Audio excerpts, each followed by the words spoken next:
कुराण वाचायचं असेल तर पाकिस्तानात जा, असं स्टेटमेंट दिलं भाजप आमदार व मंत्री महोदय मंगल प्रभात लोढा यांनी.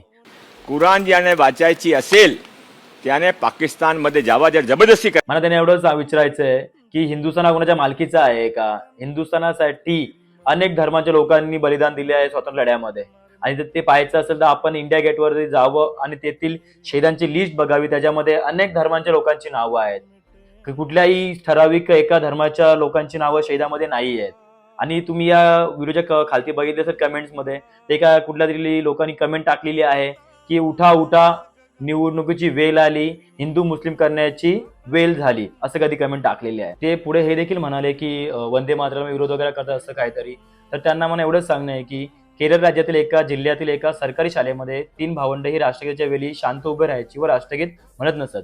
तर तेथील डेप्युटी डायरेक्टर ऑफ स्कूल यांनी या शाळेतून सस्पेंड करून टाकलं. जेव्हा त्या विद्यार्थ्याच्या पालकांनी सुप्रीम कोर्टात धाव घेतली तेव्हा 11 ऑगस्ट 1986 रोजी सुप्रीम कोर्टाने सुनावणी जी दिली त्यामध्ये ते सुप्रीम कोर्ट म्हणालं की राष्ट्रगीताच्या वेळी ते मुले शांत उभी राहतात, पण ते आदराने उभी राहतात, राष्ट्रगीत म्हणत नाहीत, तर ते कुठल्याही कायद्याचं उल्लंघन करत नाहीत आणि ते त्यांच्या धर्मामुळे त्यांना ते न म्हणण्याचा अधिकार आहे.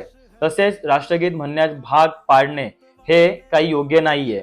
आणि संविधानाचे कलम 19(1) अनुसार फ्रीडम ऑफ स्पीच आणि फ्रीडम ऑफ सायलेंट व कलम 25 नुसार धर्म स्वातंत्र्य आहे. राष्ट्रगीताचा अपमान करणे हा गुन्हा आहे, पण राष्ट्रगीताच्या वेळी शांतपणे आदराने उभे राहणे व ते न म्हणणे हा काही अपमान नाहीये. मंत्री महोदय मंगल प्रभात लोढा यांनी मुसलमानांकडे त्यांच्या देशभक्तीचे सर्टिफिकेट मागण्याची गरज नाहीये. शहीद भगतसिंग यांचा केस लढणारा असफ अली हा कुठल्या धर्माचा होता? आणि त्यांच्या विरुद्ध ब्रिटिश सरकारकडून केस लढणारा राय बहादर सूर्यनारायण शर्मा हा कुठल्या धर्माचा होता?